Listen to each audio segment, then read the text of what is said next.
All right, ladies and gentlemen, boys and girls, blurs and nerds, welcome to the Get Bit Podcast. Again, the show for blurs, nerds, and droids this week. I am your host, Joe Tonello, and joining me today is Podcast Droid GTBT. BT, say hi. And already we're going to be in trouble for the FCA. So we'll just get this out of the way. As always, words will fly. And this episode will probably be demonetized within the first 20 minutes. So bear with me tonight. As you can see, I have my little buddy here. He is just in case Will cannot make it. Will cannot make it tonight. So as always, I am going to be working with a co-host. Just not what I was going to be hoping for tonight. Look, it's going to be you or a rubber ball. Okay, fine. You are smarter than a rubber ball. Anyways, okay, first off, news tonight. There's not a lot of news that we can really go over because of the writer's strike. We do fully support the writer's strike, and I'd like to everyone remind you, in the eventuality of a writer's strike, if we do not support these people, we will end up with Heroes Season 2. Okay, that one I agree with. Look, it's not the fact that we don't support AI. It's the fact that we have real people with real jobs. Look, you guys are important too. I'm not discrediting anything you do. I'm just saying we need real people in Hollywood to be writing and continuing to write our stuff. Otherwise, ChatGPT will just run amok, and people need to just get paid for what they do. Okay, now you're backpedaling. Now you're just being mean. All right, fine. So, that being said, it's going to be a little shallow on news tonight. I do actually have a very brief review of Guardians of the Galaxy 3. I got to go see that with Dad Bod Cosplay and Associates, or Casey and the Costaculars. We are still working on a name for the Malco cosplay group that I am a part of and took part of as Nova this last weekend. I enjoyed it. I had very little problems with the movie. Other than that, I had a good time with it. BT, anything? No. I mean, just because I didn't take you doesn't mean I'm not going to ask your opinion. You can read summaries on the internet. What do you mean I don't let you read summaries on the internet? What do you mean what? Oh. Anyways, without going into spoilers, we'll go into more spoilers later on down the road. Once Will's able to come back, hopefully you'll see the movie by next week. I enjoyed the movie without going into too much spoilers. I will say most definitely, first and foremost, spoiler trigger warnings for people with animal cruelty issues, myself included. There is a lot of that in this movie, and it is heartbreaking to see what they do. But be that as it may, the movie is very good. Probably the strongest of the Marvel trilogies I've seen in quite a while.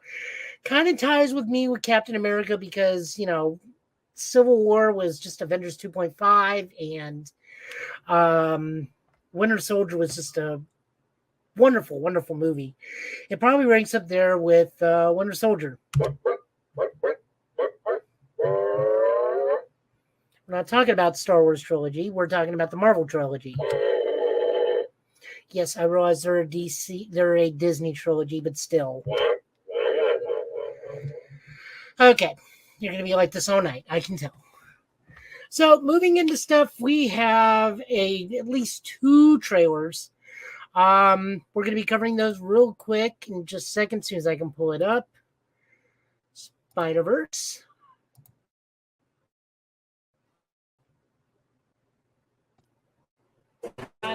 Miles Morales. And things are going great. He's here.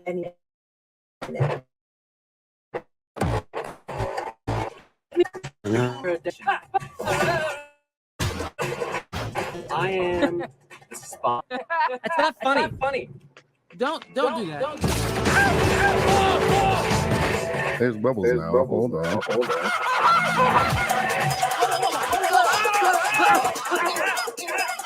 I don't think I want this costume anymore. Oh, in a minute. I wrote it all as one word. It's cute, right? You. Miles' grades are pretty good. A and AP physics. That's my little man. And a B in Spanish.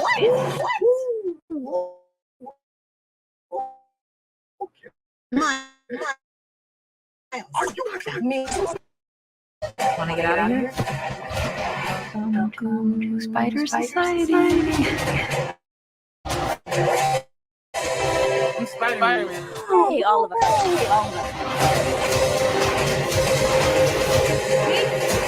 Miguel O'Hara. He's like a ninja vampire spider leader. Miles, Such a good there's leader. moments in our stories that are the same for all. Some good. Did you bring our baby to another place? I knew I was going to regret making Yes, her that web trip. That would That would be bad. You have a choice. One person in the world. I can't do that. I can do both. All stations, stop Spider-Man. All stations, stop Spider-Man.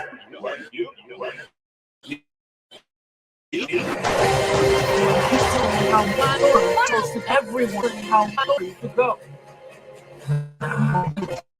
Can this take it weirder? I guess it can.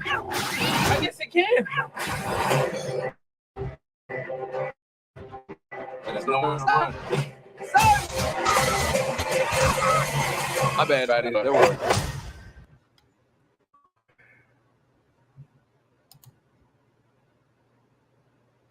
All right, so that was the new Spider-Verse trailer.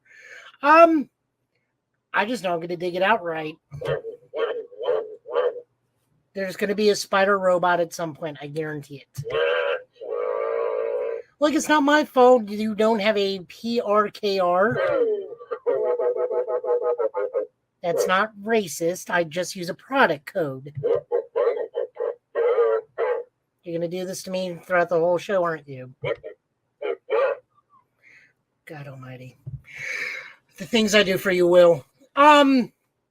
So the Spider-Man trailer, I'm gonna dig it. This will probably be the last trailer we probably put on the show itself until the movie comes out, because we are just getting closer and closer to the release, and I don't want to spoil any more than I already have to. We do have a small news item that does pertain to it. Without going too much into it, share the screen, do the thing, and boop. So, Screen Rant has recently caught up with Phil Lord, who has just announced that the movie 2 will be set in 6 different universes, including 240 unique characters. Now, keep in mind, this 240 unique characters is on the screen, or will have a small voice acting role, but not a more focused part of the cast. We already know a multiversal version of Jessica Drew Spider-Woman, Miguel, Peter B, Mayday Parker, the baby, Gwen Miles, Spider-Punk, and Scarlet Spider will be, and Cyborg Spider-Man. Okay, that's the closest thing you're probably going to get to the droid in the movie. Dude, I don't make the movies. Anyways. As I was saying, GT likes to drive me nuts so much. That will be your core cast. The other 240 characters will be background characters, or characters probably chasing Miles through the chase sequence. As we see recently, we get a confirmation of Spider-Cat, another Spider-Man rapper character who's probably voiced by a rap artist I am not familiar with. We've seen other characters doing the points with speaking roles, the Spider-Man in therapy with the Spider-Man therapist last trailer. All those are going to add into The 240 characters.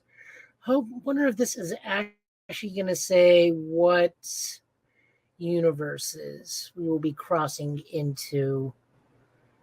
6 universes. Safe to say, not all 2 major roles, with most of them potentially being Spider-Man Across the Spider-Verse cameos. 6 different universes being explored. We do know that Spider-Man India. Oh, here we go. Here's more stuff. Hooray! Reading this article does help.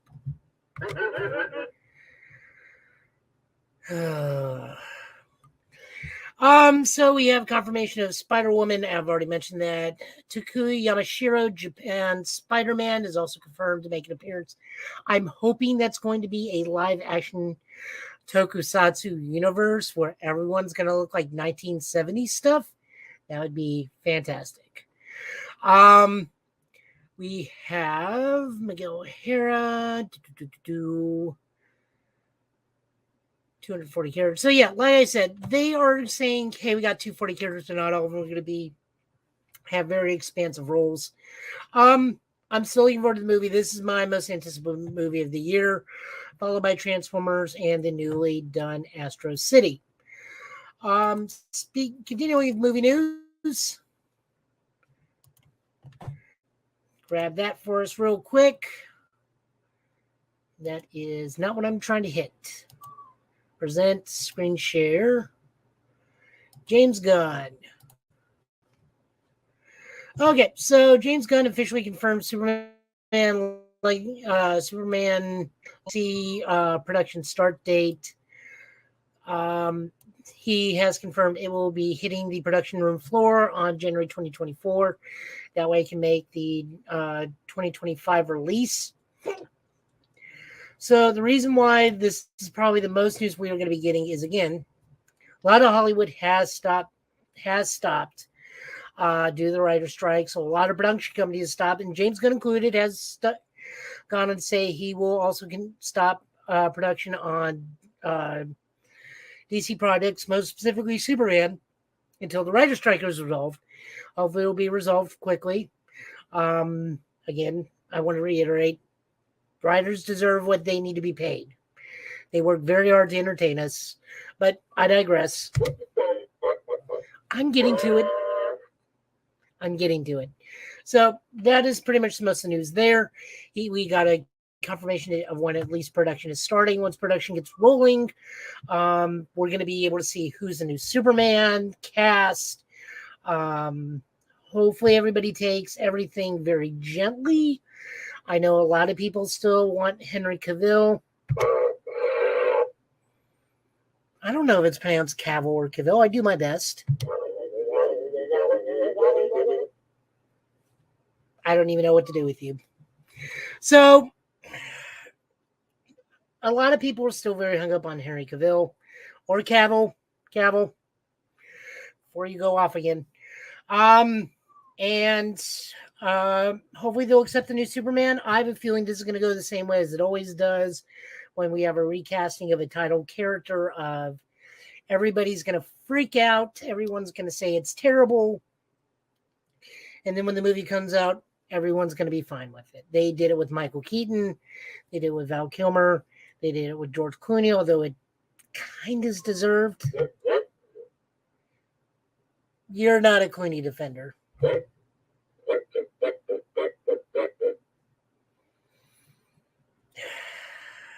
The droid's a Clooney defender. All right. Anyways, so they did it with the Joker because Jack Nicholson turned in such an iconic performance for the 80s when Heath Ledger turned it in. We love both those Jokers. So, it's a thing. This is just a cycle. A lot of us call it the Doctor Who effect because everybody gets very attached to their doctor. The actor announces retirement for the role. A new doctor is ordered. Everybody freaks out.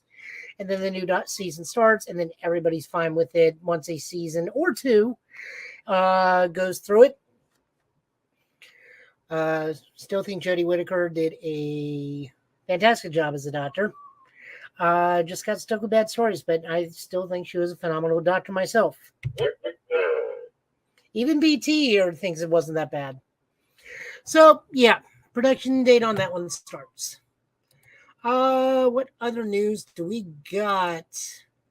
Yes. Screen share that. New Gundam got announced. This is not replacing the Mercury. This is the Gundam Build Metaverse, the newest line in the Gundam Build franchise. Let's take a look at it.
All right, so we are back on that. That was the teaser trailer for Gundam Build Metaverse, the newest in the Build franchise. It looks like it's only going to be a 3-part OVA as opposed to a 26-episode series. All 3 episodes will be coming out in October. My hope is it takes more after Build Fighters than Build Divers. I really didn't like Build Divers. BT, what do you think? Well, yeah, they're going to have stuff like more Gundams, more lasers. They'll have mobile armors and Haros. That's an appropriate thing for more Haros.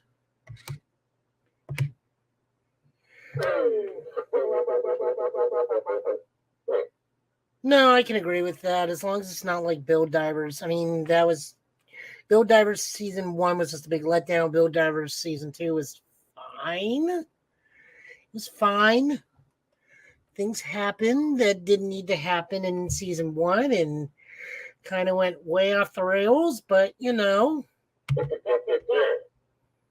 Well, yeah, they had a lot of cool battle armor transformations, but that was season 2. No, they didn't have a good character in season 1. What are you talking about? No, that's Build Fighters.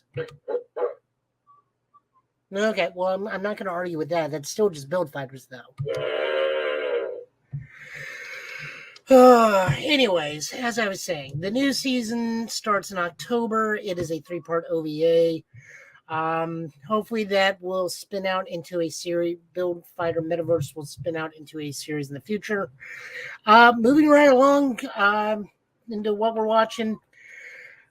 Witch from Mercury, still fantastic. Magic and Muscle Marshall is still fantastic. Got to watch, streamed all of the new Disney Plus Muppet series, Electric Mayhem. It's a cute series. I really enjoyed it with it. Musical cameos, I was not familiar with all of them. I'm not a big music person, sadly, which really is kind of sad. I'm ignoring that one. That one was just hurtful. And that one is now monetized. Gonna get us demonetized. Like I said, first 20 minutes. Demonetized, we cannot put this. Well, we're gonna put it up, but we are not gonna be able to make money off of it. No, that was entirely on you. Anyways. So, Electric Mayhem, I really enjoyed it. Super cute.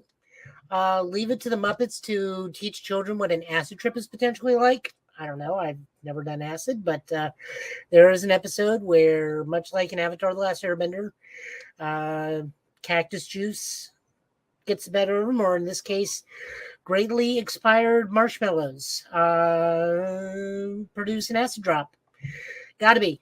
Also, I wonder if Dr. Teeth's acid drop was done by Aardman, because that was some really creative stop motion. No, you think it was not Aardman?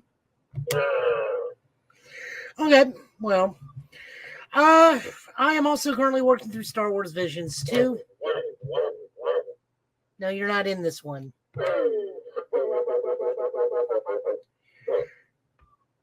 Okay, well, which one was your favorite?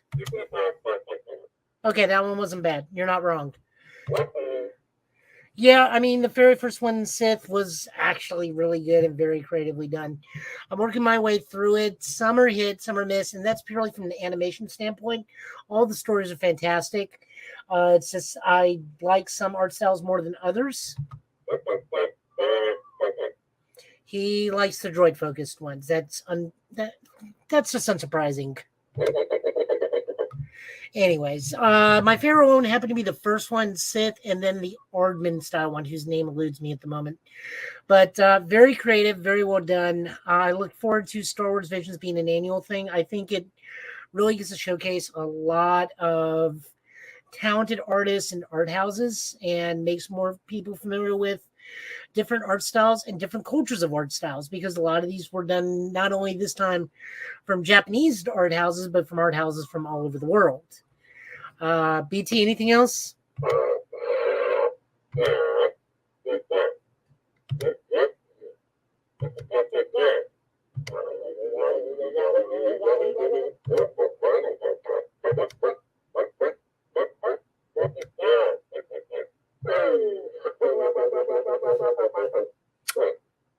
No, I could have put it better, but very eloquent. Nicely done, bud. Moving on over back to sharing. So it is API month. For those unaware, it's History API month. And Sesame Street is putting out for Filipino American. I grabbed a small clip. His name is apparently TJ. This was an episode with Cal Penn. And let's play that clip.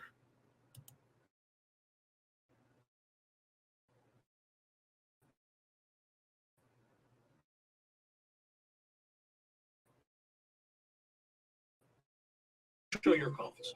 I'm forgetting. No. Oh, you both have a lot of people who believe it. Our confidence grows when we know we can ask for it.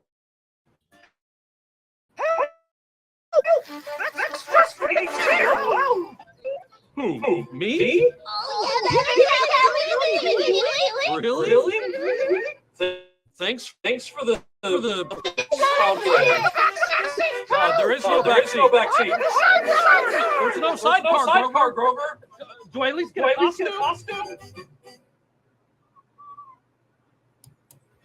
But, I mean, I'm a little over this, but I do feel it's important to share, because it is going to freeze. I'm unsurprised. There it goes.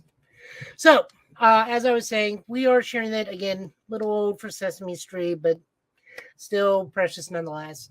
The reason we're sharing it is because, representation matters, and it is API month. So adding a new style Muppet who's Filipino American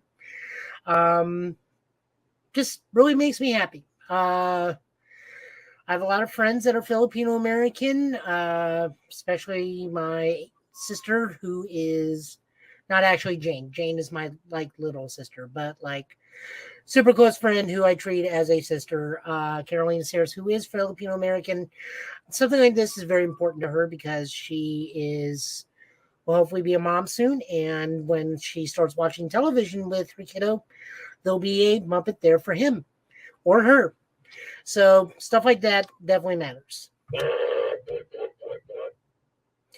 That actually sounded gruffer than what he really said. So that was actually very touching. Why are there no Droid Muppets? Because Disney doesn't own Sesame Street. Disney owns the Muppets. That's how Jim Henson wanted it. I didn't make the deal. The Disney Corporation and Jim Henson did the deal before Jim Henson passed away. They sold it to the PBS system, not Disney. You get enough stuff as it is. You get a whole new season technically coming soon with Ahsoka. Okay, sure, dude. Okay, so moving on to other news. We have new comic news. Hopefully I can pull this up without freaking out on me this time.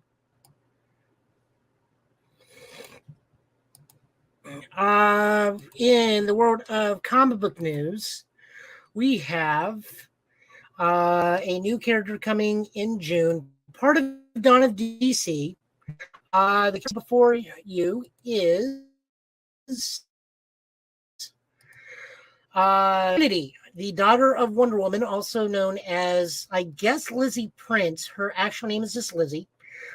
We do not know if it is Lizzie Prince or Lizzie Trevor because we do not know who the dad is. My money's on Steve Trevor because of the hair. But this is set 20 years. The new series will be set 20 years in the future, starting at issue 800. And then the series that the story Tom King will be telling will be the progress of Diana going from then to becoming a full mother, with Trinity being the new Wonder Woman. A couple things to note: Trinity is wearing a slightly different costume, kind of a Wonder Woman costume that used to be a thing with the long pants, the boots. The other thing is she is wielding 3 different lassos: a black lasso, the golden lasso of truth, and the silver lasso. So the gold lasso is Wonder Woman's. The silver lasso is often seen, sometimes used by Donna Troy. The black lasso I am not familiar with, so this actually may be Lizzie's on its own. And stories are also going to be revolving around Lizzie dealing with being the youngest of the second Trinity. The other two being, of course, her quote unquote older brothers, John and Damien, which Tom King will be very protective of her.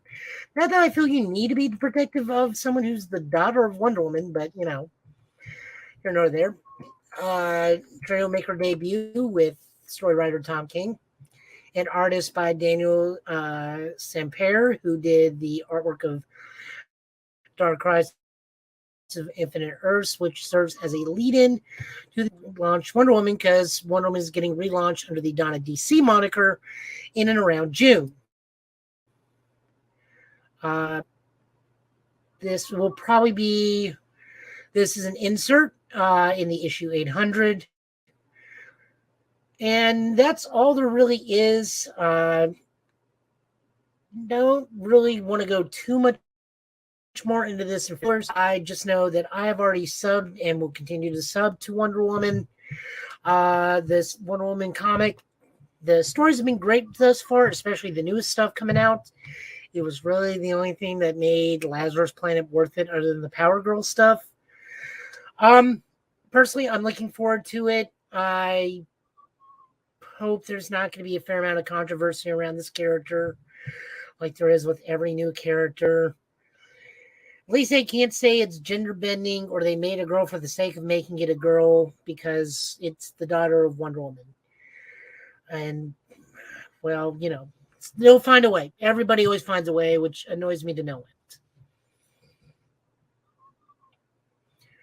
end. BT, your thoughts? What, you don't like this?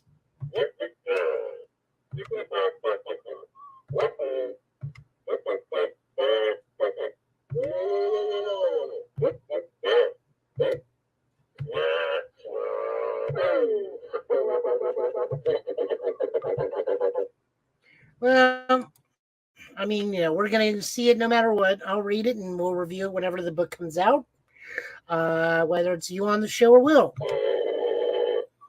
Or all three of us. Yeah, more than likely all three of us. So anyways, so there's that bit of comic book news.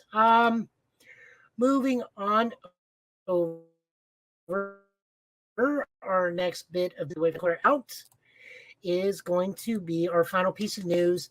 Before we talk about one more small thing, and right before there, we have an interview from Newsarama involving Man of Steel. Actor Michael Dorn will be talking about his upcoming comic book writing debut. That's right, Worf is writing a comic, and it is about John Henry Iron Steel and his new book coming out. So the interview is pretty much very standard fare. How did you get into comics? Who was your big comic thing? Stated that the character John Henry Iles was created by Louis Simonson and John Bogdanoff, was first introduced during '93 during Avengers Superman 500 and made a very lasting character. Steel was a very lasting character who even got a ill-fated movie run by Shaquille O'Neal. Agreed. So Michael Dorn is, how does it feel? Unreal. How it all come about? Pretty much his agent is like, hey, you want to do a comic book? The big thing I noticed about this is that Michael Dorn in this interview says he was a big fan of Superman and a big fan of Green Lantern and Flash, but he was not a fan of Batman. I can relate. So the whole premise is John Henry Irons is going to be hanging up and taking a more passive role with Metropolis as a whole. So that will make room for other people to not only don the steel armor, but for Natasha, who is and so has her own steel armor to be able to do things. And this is going to be about trying to improve the neighborhood, trying to improve the city. I look forward to it. I'm definitely going to read it. I want to try and support Michael Dorn as much as possible. The man deserved his own Star Trek show. He's getting his own Star Trek comic in Star Trek Defiant. So Worf is the captain of the Defiance going forward. So he gets his own stuff. Well, what does it matter to you? I mean, I'm not going to argue with that. We're not going to cover Picard. We're waiting until Will gets back for that. What do you mean there's droid dinner? Data's not a droid. That's semantics. Anyways, I can't argue with him sometimes. So no, back to what I was saying. The comic book, I'm looking forward to it. It will be on my pull list, or at the very least, I'll pick up a couple issues. Surprisingly, I went and picked up my comic book pull and had to shave off a comic book pull list, and my list was 2 full pages, and I cut it down to at least a full page. It's quite a bit of books I've been reading. Speaking of books, we celebrated Free Comic Book Day at Rick's Comic Book City. Went off fantastically. I ran the crowd at Rick's Comic Book City, tried to hype them up best I can. Interacted with a lot of the customers, a lot of the kids. I was a Ghostbuster. Constant cosplaying friend of mine, Casey, came as not Ms. Marvel, Mary Marvel. I always want to say Ms. Marvel, but I keep forgetting that's Kamala, not Mary, and or Captain Marvel. Captain Marvel can technically be called that now, but I believe we're still going with Shazam. So she came as Mary Marvel, did a fantastic job. The little kids loved her to death. That was super sweet. Picked up a fair good bound of books, Ranger Academy, Uncanny Avengers, which I cannot wait to read. I Am Stan, which is a comic book autobiography of Stan Lee, just to name a few. Picked up a few trades, supported the store, as I always will continue to do, because Rick's Comic City is always fantastic to us to hear on Get Bit, and we hope to be continuing to support them as much as we possibly can in the future. So, comic books tonight. I will just be reading what we're looking at rather than do the full thing. Just A lot happened to me this week, guys, so I apologize. I was not able to get every individual issue down as I usually do. That one's on me. Anyways, first off, we are going to be looking at Daredevil number 11, written by Chip Zdarsky, artist by Rafael de la Torre, and colors by Matt Wilson. This issue sees the defeat of the Fist and Matt recovering in New York, kind of just trying to pick up the pieces because it's Matt. Everything is collapsed around him, all for the sake of being good. Turns out Foggy and Stick were nothing more than puppets of the hand and were actually dead. The majority of all the people that made up the Fist, all the anti-heroes or villains that were willing to reform for the sake of the Fist, have been arrested and being put in. Matt tries to negotiate the only way he can with two characters that Chip Zdarsky introduced earlier on his run. A pair of siblings who are really the kingpins above the kingpins in New York. Like, they were in almost all crime, it seems. I know I'm saying I'm a lot on this one, but they really are describing also, I forget their names. But Una and what is his other name? The Stormwinds. The Stormwinds. So Matt goes to make an appeal to the Stormwinds of, hey, I will be your devil. Release my wife. Release everybody else. And this is kind of a ploy. Matt gets to one of them and lets them know that they're on notice. I have a feeling that this is going to end between a final fight between Daredevil and the Stormwinds. Fantastic issue. Chip continues to hit it out of the park with both books. His Daredevil is nothing short of fantastic. His Batman, as of late, has been very good. Started off strong. A bit of a weak second arc. The third arc, hopefully, with her Chip will be better. But this Daredevil has been just consistently strong all the way through. I love this book. The art has been very good, whether it be the main artist or the guest artist been in. I really, really enjoyed it. It's been so much fun. Next up, we are going to be looking at X-Men Red number 11. As soon as it loads in.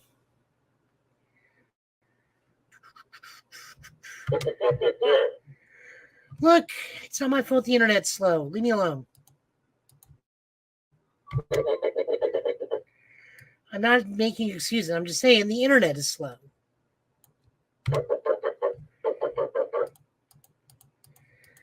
Oh, you're going to do this to me every time we bring you on, aren't you? There we go. So, X-Men Red 11, written by Al Ewing with art by Stefano Caselli and Hopako Kamali as artist, Macari as Federico Blee. Storm, this is really just an aftermath of since the Sinister Storm is back in Morocco on Mars. Tries to have a day, but is summoned by Xavier. Storm comes and pretty much lays it out for Xavier. Xavier's still kind of really upset about the whole Sins of Sinister thing. And Storm pretty much says our friendship is over because Xavier really pushes a line that he shouldn't have. And just like pretty much Storm's has had enough of Xavier. Not to mention Storm was on a date with a new gentleman by the name of Craig. Meanwhile, Roberto Del Costa of the New Mutants and Richard Rider Nova, who thankfully is back in this book, are just chilling in Morocco hot springs and just kind of shooting the breeze.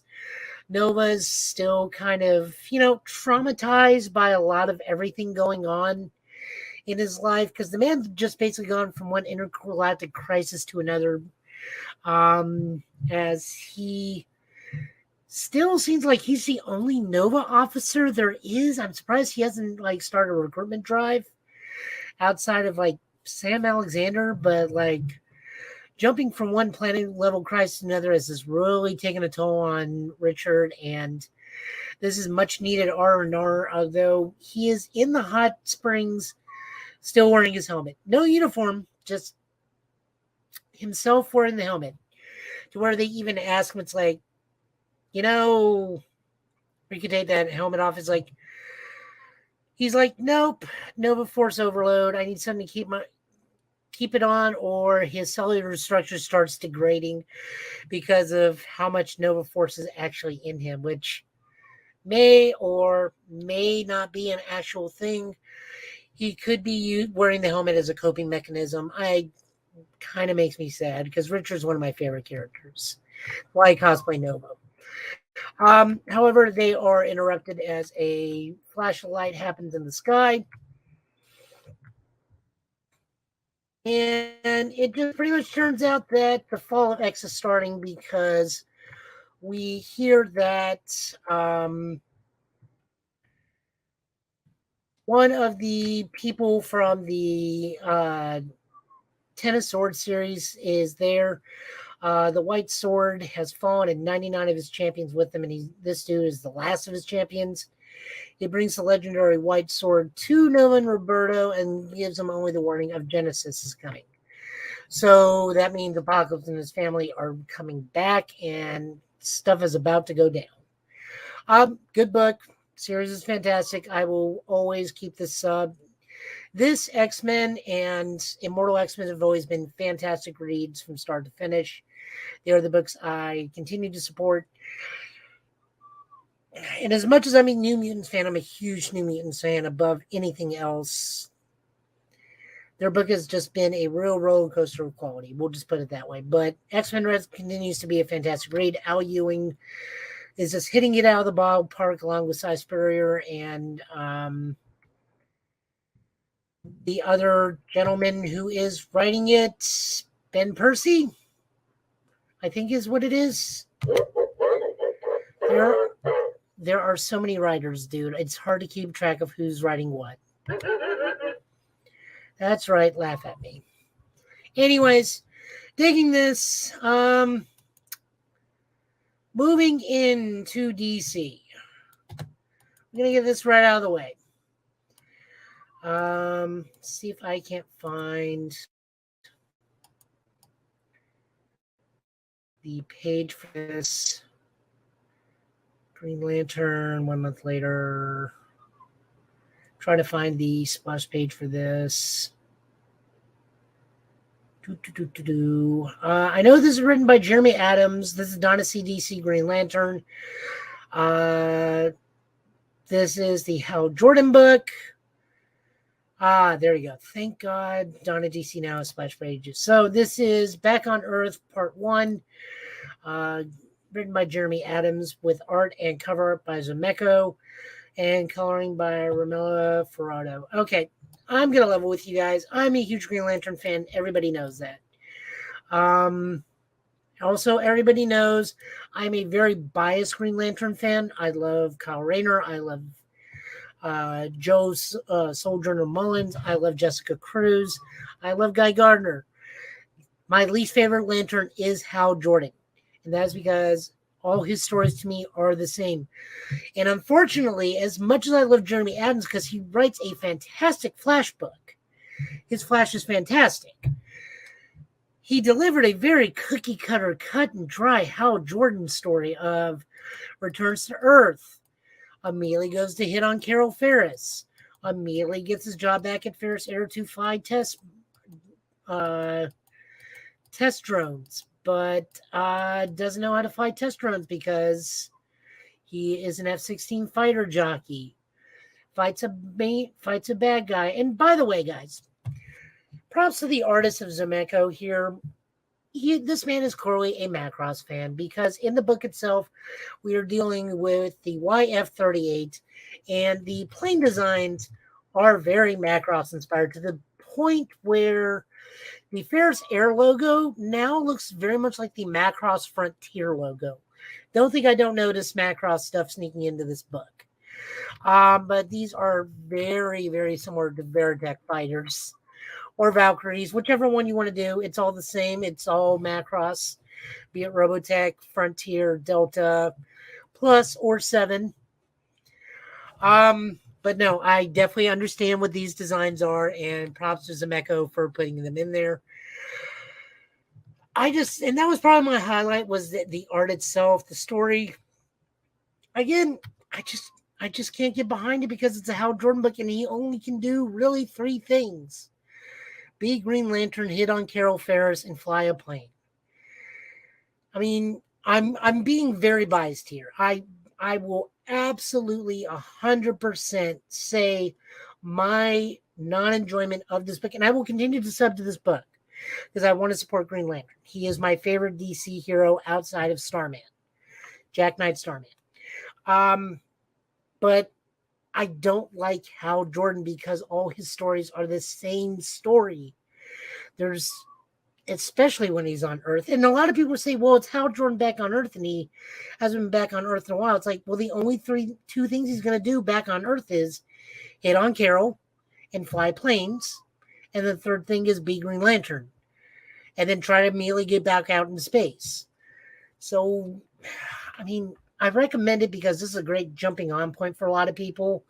And a lot of people love Hal.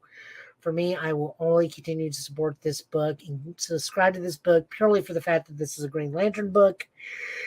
I mean, the backup story in this is fantastic. The backup story in this is John Stewart is chilling after his last big adventure at his mom's house.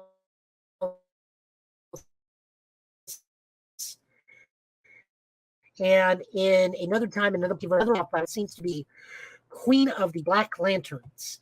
And that story I will read 100% of the time, every time I read this book. The Hal Jordan stuff, he better cameo a whole lot of different Green Lanterns, or there better be a Green Lantern core book coming out soon, because I don't want to feel like I'm wasting my money just to support a book simply because it's Green Lantern. I can't stress that enough. I do not like this opening. What? Am I going on too long? Okay. So, moving on to next book, because BT is right. I'm going on too long on this. Next up, we got Stargirl. Let me see who got writing duties on this one.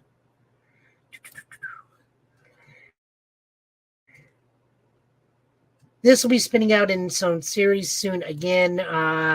This is Stargirl and the Lost Children, book 6 of 6. Pretty much the day is saved. Courtney fights off the child kidnapper of all these sidekicks across time and space.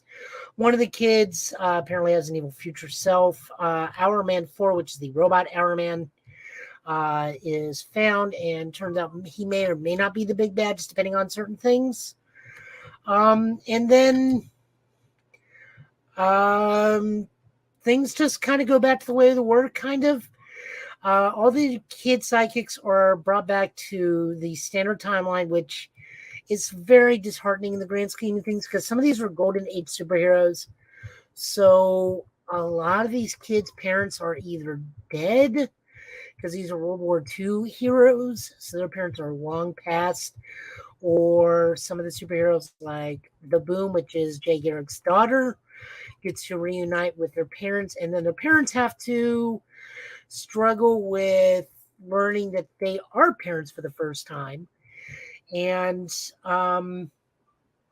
learning how to be a parent, because they were originally retconned to never been parents to begin with the example of Jay and Judy Garrick. They get their daughter back that they never knew they really had.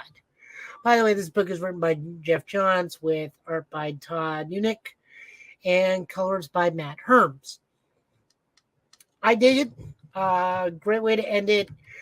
We do learn that it will be continuing later on down the road in, let's see where the new book is titled. It's at the very, very end. For more Stargirl and the Young Justice League, just out Justice Society of America.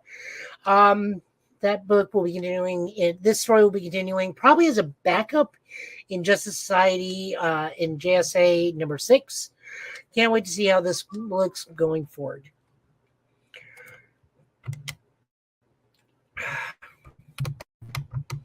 Yes, BT took a nap, but that's okay. We're running it out. So this is going to be our final book of the night, Spirit World, Dawn of DC. This is written by Alyssa Wong, art by Henning, and colors by Sebastian Chang. This is part of the DC's new API initiative, where we are going to be getting new API heroes such as Spirit World, City Boy, and the Vigil. Not only that, but this is a trans character written by I've already done written. Just gotta find the name of her. Name of them, excuse me. Xanth Zhao. They're a spirit envoy. And if you read DC Voices API gathering, we got our introduction with Xanth. The core of this book is that in the last issue, which was the introduction of Xanth, is Cassandra Cain Batgirl got trapped in the Asian spiritual realm, and Xanth and John Constantine have to travel to the spirit world and get Batgirl out in one piece. That is the crux of this book. I will say I really love this book. This has been my favorite book of the week. I actually got a copy for both myself and my sister Jane. That way she can give this a shot. I think she'll really like it. Xanth has very unique powers of any type of funeral paper, which is used to help burn for offerings, can be made into any items. Most notably, she uses it as a sword. We also get how the spirit world works. Apparently, anything burned gets put into the spirit world, which is kind of hilarious because money is burned so much as an offering that it is completely and utterly pointless. We also get 2 new characters. Bowen, who is a ghost, and his Popo, which I believe is grandmother, who will be taking care of Batgirl and will be part of the thing. I really, really dug this episode or issue and can't wait for more. This character looks so fun. I haven't read a story like this in a very long time. I honestly don't think if ever. They have a unique power set. It's great to see that DC is moving into more Asian style superheroes. Other than that, I really don't want to go too much more into this because I want you guys to read the book. And that will do it for comics. So definitely go check out Spirit World. And I believe next up will be City Boy. That'll be it for us there. GT has gone offline. I think his battery finally died. Thank God. He can't mock me anymore this episode. But we are ending out anyway, so thank you for watching. As always, please go support your local comic book store. If you're in the Nashville area, that's Rick's Comic City. That can be found in Clarksville or Donaldson, which Donaldson is part of the greater Nashville area. You can find me at Joe Italian Last Name on Twitter and on Twitch. Total Justice Gaming on YouTube, but that's kind of teeter off just because work's been really taking it out of me. So I haven't been able to put up much content there, but I will probably be streaming things soon. I know I always say that, but at some point I'm going to find a game I want to stream. Other than that, hopefully you guys have a good week. Will and I will be back next week, and see you guys soon.